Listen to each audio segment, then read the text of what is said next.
ay nahirang bilang kinatawan ng Suzaku. Sa tulong ni Hotohori, ipinatawag nila ang lahat ng nangunguna sa literatura at pakikidigma upang makita ang 5 pang natitira sa 7 tagapagtanggol. Subalit nang subukan niya mga kandidato, bumagsak ang pagodang kanyang kinalalagyan. Iniligtas ni Tamahome si Miyaka dahil sa likod ng binata bumagsak ng malalaking kahoy. Bigla namang dumating ang isang taong nagligtas sa kanilang dalawa. Ito ay si Korin, kabilang sa harem ng emperador at may tatak ng willow sa kanyang dibdib. Binaliwala ni Korin ang kanyang lugar sa lipunan dahil makailang ulit ng hinamak ang pagkatao ng Miyaka, ang Suzaku.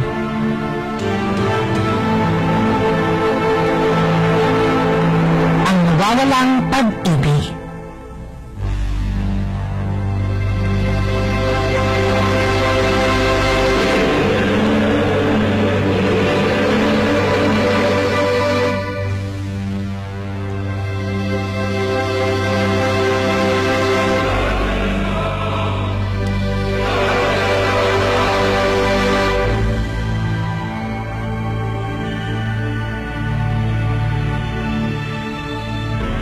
Muling binimbahin ng dumatang si Tamahome ang sugatang binti ng Suzaku at sinubukan pagalingin ito.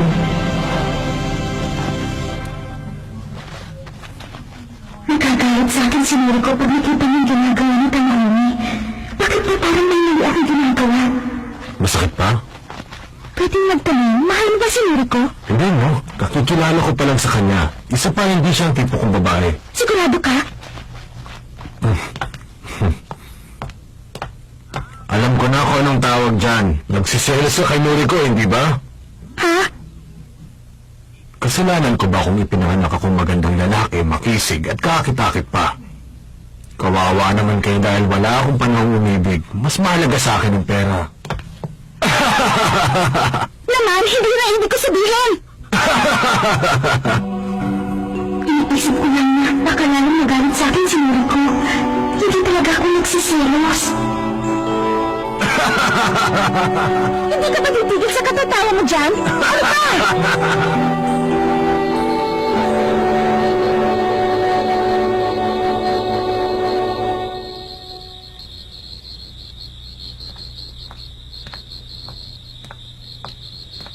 Miyaka, may problema ba? Naglalakad ako sa may kanlurang bahagi ng lawa kanina. Tapos hindi ko na napansin na wala na pala ang kabiyak ng hikaw na ito na suot ko. Wow, ang ganda naman! Ibinigay sa akin ito ng aking ina bago ako inatasang pumasok sa harem ng emperador. Gamit pa ito ng kanununguan namin. Talaga? Ang bato nito ay kumikiling sa dilim, kaya ngayong gabi ang pinakamabuting oras para hanapin to. Kaya lang ang aking mga dama ay takot naman sa dilim. Kung gusto mo, ako na lang ang maghahanap sa may lawa. Pero Miyaka, alam kong mahalaga sa iyo ang hikaw mo yan dahil minayan mo ba yan sa iyong ina. Huwag ka mag-alala, akong bahala maghanap. Ha? Napakabuti mo talaga, Miyaka. Hayaan mo pagkatapos ito, pagsisilbihan naman kita bilang si Noriko, isa sa 7 tagapagtanggol ng Suzaku. Ha? Totoo ba yan, Corin? Sige, dito ka lang. Pangako, makikita ko kapayos ang hikaw mo. Maraming salamat ha, Miyaka.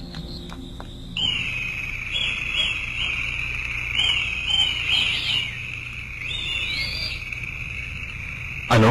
Kamahalan, 18 na po kayo at napapanahon na para humanap na magiging emperatris ninyo.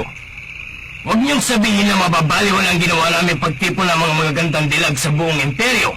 Kamahalan, bakit hindi niyo po pinapansin ang mga dalaga sa harem? Alam niyo ba kung bakit? Bakit nga po ba, kamahalan?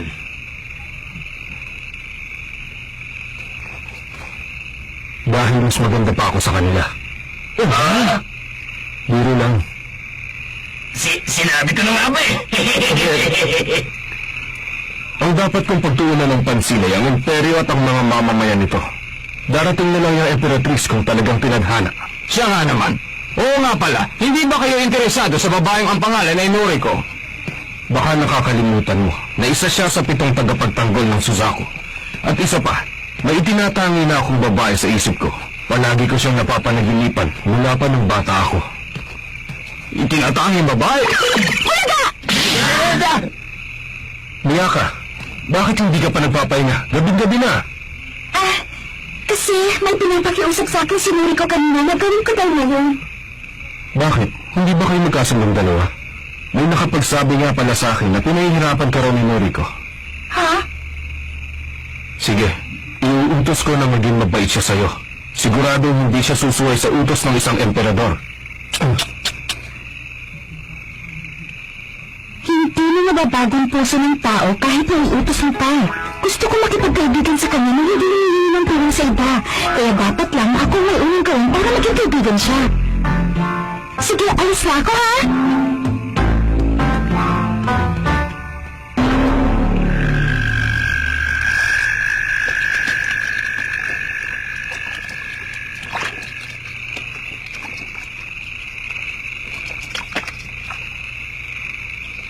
Sigurado naman yan dito lang yun eh. Ha? Bakit pati ako nabasa rin? Naman, hindi ako makagalaw. Hindi ako makahinga. Tanaw Miyaka! Naramdaman ko na tinatawag ako kanina ni Miyaka. Baka may nangyayaring masama sa kanya. Talagang walang isip. Biro niyo, pumunta siya ngayong gabi sa Maylawa para lang sa wala. Nang hindi nga ako pinapayagang lumabas sa aking silid, kaya paano naman ako pupunta doon? Oo nga naman. Siguro basang-basa ng babaeng yun ngayon. Baka sa pinagalingan ng mundo, hindi sila sibilisado dahil wala siyang alam tungkol sa... Tama uli! Totoo bang lahat ang narinig ko kanina?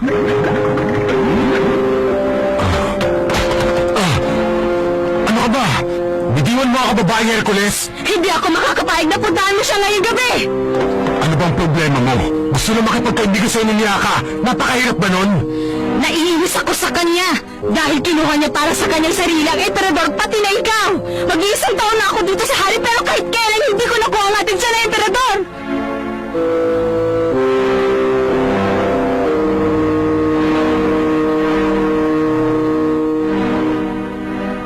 Tapos bigla na lang siyang darating at pagbibigyan ng lahat. Hindi ko alam kung anong nakita sa kanya ng emperador dahil napaka-ordinaryong babae lang naman niya.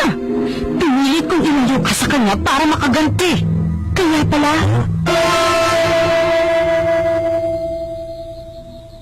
Ang iniibig mo ay si Hotohori. Ang emperador pala. Miyaka, mabutit ligtas ka. Ano yan? Akala mo ba hihingi ako ng tawad sa'yo? Kasalanan mo naman dahil madali kang nagpaloko. Alam ko, lahat na lang ng tao dito pinagbibigyan ka dahil nanggaling ka sa ibang mundo. Aha?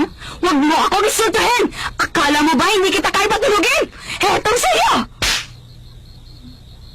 Okay!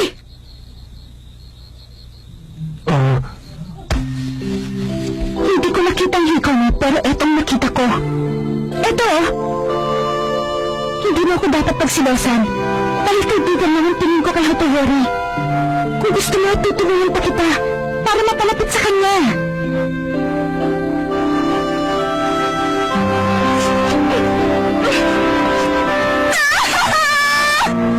Ngayon, alam ko na, hindi pala si Tanuhan ang iniibig ni Noriko. Hindi ko malaman kung anong papel ko dito. Anong sabi mo? Mas mabuting alam mo na may isang babaeng nagmamahal sa'yo at nasa paligid lang siya. Kung bubuksan mo lang ang puso mo, tiyak na makikilala mo siya kagad.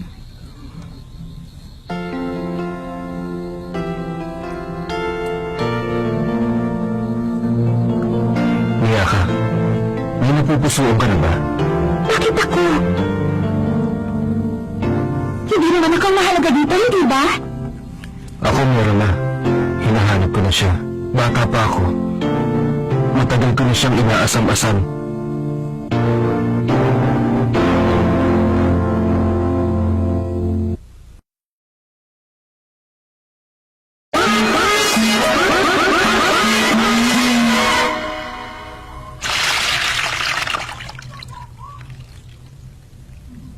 Ha? Bakit biglang-bigla na lang natuyo? Ha? Ipinagtapat ng emperador ang tunay ng nararamdaman para sa ganun lang. Nung bata pa ako, narinig ko na ang alamat tungkol sa Suzaku na galing pa sa ibang mundo. Mula noon, hindi mo siya maalis sa isipan ko. Miyaka, nasa iyong katangiang pinapangarap ko noon para sa kanya. Ikaw lang ang nais kong makilala ng lubusan. Ikaw lang ang nais kong makasama. Wala nang iba.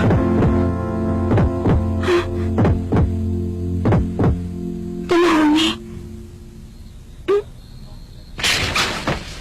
Bakit? Anong gagawin niya? Tamahome! Noriko!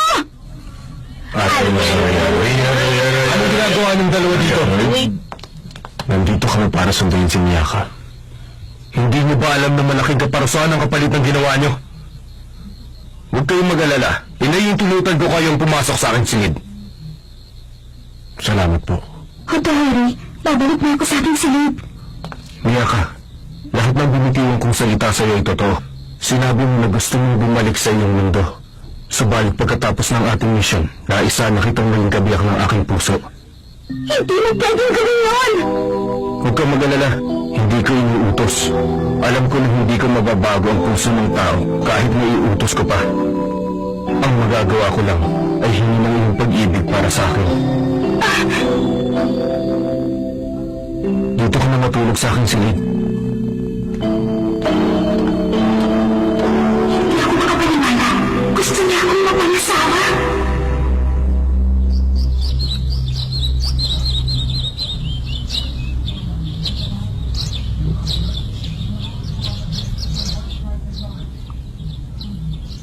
Ilang tuloy, hindi ako nakatulog. Ang gwapo-gwapo ng emperador, tapos magkakagusto na siya sa katulad ko. Baka sa mundo nito popular hanggang itsura. Siguradong narinig yung Tamahome. Ano kayang gagawin niya? Pasensya ka na, ha? Kamusta? Yun lang? Wala man na siya sasabihin tungkol sa nangyari kagabi. Saan ka pupunta? Pupunta lang ako sa bayan. May mga trabaho pa akong dapat asikasuhin eh. Matagal ko naman napapabayaan. Tita, sasama ako sa'yo. Bakit hindi ka nalang makipagkaibigan kay Noriko? Tapos hanapin mo na natitirang 4 na tagapagtanggol. Tamahome.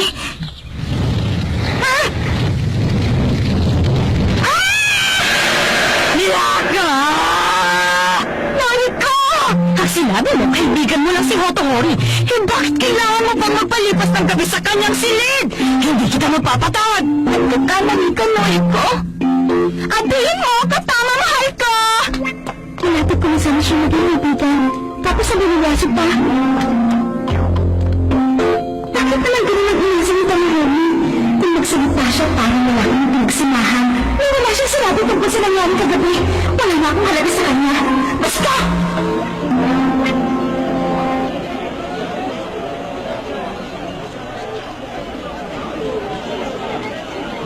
Alam kong mali itong ginagawa kong pagsunod sa kanya, pero gusto ko pa rin maging kaibigan si Noriko kung naman ang nararamdaman ni Tamahome. Hindi ko talaga maintindihan. Kung mahal ni Noriko si Hotohori, bakit dikit pa siya ng dikit kay Tamahome? Akala niya siguro hindi natin siya makikilala. Pagawain mo siya. Ang init naman ang ulo mo!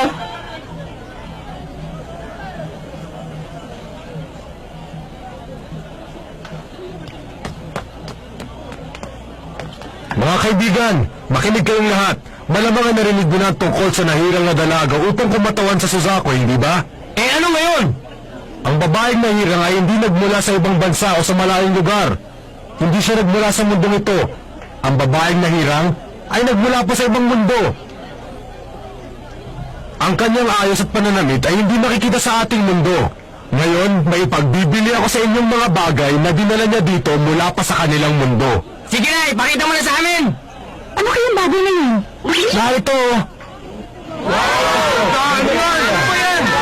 Tinabi niya pala yung tsura ng kanya na ibinigay ko sa kanya.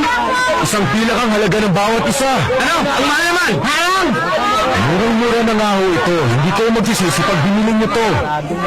Alalahanin niyo wala ito sa ating mundo dahil galing pa ito sa ibang mundo. Sandali, nagtataka lang ako. Paano napunta siya ibang gamit ni Suzaku? Di ba nakatira siya sa palasyo? Bakit? Sinasabi mo bang nagsisinungaling sa inyo si Tama? Palay namin, hindi namin alam kung totoo ang dala niya. Baka nagsisinungaling siya para makabenta! Baka hindi rin ako sigurado. Patunayan mo muna sa amin! Baka niloloko mo lang kami! Mamaya niloloko mo lang kami! Mamaya nag-iisa ka lang, mahirap na! Totoo lang na sinabi sa niling na mahome! Ako ang nagbibigay sa kanya na pinagbibili niya sa iyo.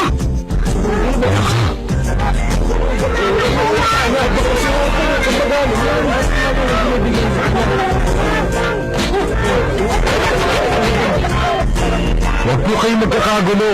Kung gusto niyo magpapirma, pumila lang po. Kung gusto niyo naman makipagkamay, magbabayad kayo. Kailan ba kita naging manager? Naalala ko na, kasama nga pala ng binatang yan ang Suzaku noong isang araw. Totoo nga akong ganun. Teka, sandali!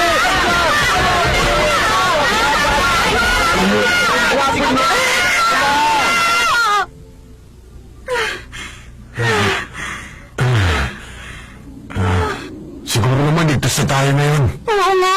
Hindi mo na sana dapat ginawa yun. Bakit? Dahil ba sa nakasira ko sa negosyo mo? Hindi ko nga naisip yun eh. Ano yung iisip mo tungkol sa akin? Pwede ba namin kayo maistorbo? Gusto lang sana namin kayo makausap. Ano ba talagang kailangan niyo sa amin? Bago kayo magnegosyo, kailangan niyo muna kaming bayaran. Hanggang dito ba naman may yakuza? Wala kaming pera. Kung ganun, gusto mo palang masaktan pang kasama mo.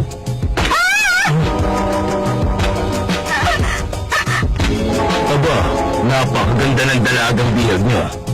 Oo nga, boss! Pakawalan niyo sa ngayon dun. Huwag ka masyado mayabang binata. Hawak ko ang lugar na to. Isang salita ko lang at hindi ka na makakapagtrabaho sa bahay ito. Ngayon, kung magbabayad ka sa akin, magiging maluwag ako. Yan nga palang bihag natin babae, boss. Sabi nila, siya raw ang Suzaku. Pag siniswerte nga naman, makikipagtawaran ako sa iyo ngayon. Siguro naman, pamilyar ka na sa negosyo nito. Bibigyan kita ng 30 pesetan ginto kapalit ng babae niyan. Nasa pangalan sila ni Nakatama. Bahala naman na kayo. Manunood na lang ako. 30 pesetang ginto? Niloloko mo ba ako? 40 pesetang ginto! 35! 37! Ang taas mo magturing! Sabi ng 40 bakit ba ang barat mo? Tamahome, bakit? Natatakot ka na ba, Binibini? Nagagalit na ako!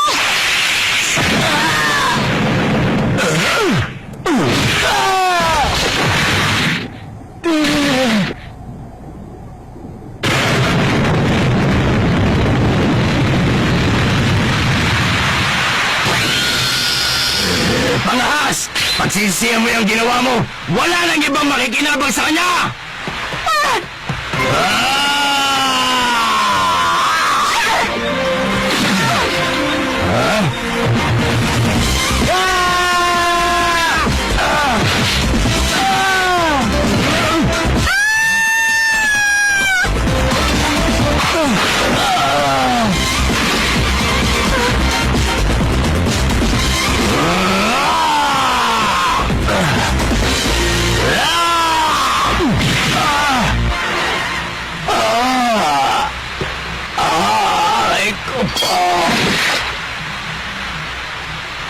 May mga bagay na hindi dapat pinagbibigay.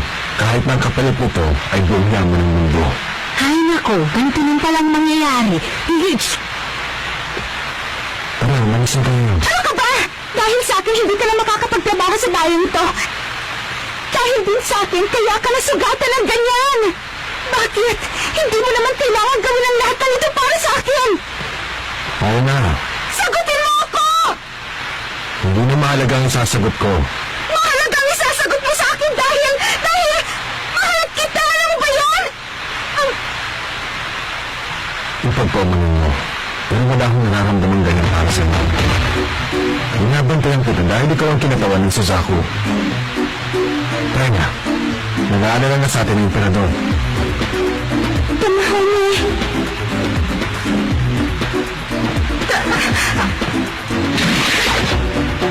Pagkatapos mo iligtas ng Suzaku, bigla nilang tumulong ng mga dahil sa taas ng kanyang nilunod. Ano nangyari sa'yo, Miyaka? Sumagot ka, Miyaka! Ano nangyari sa'yo?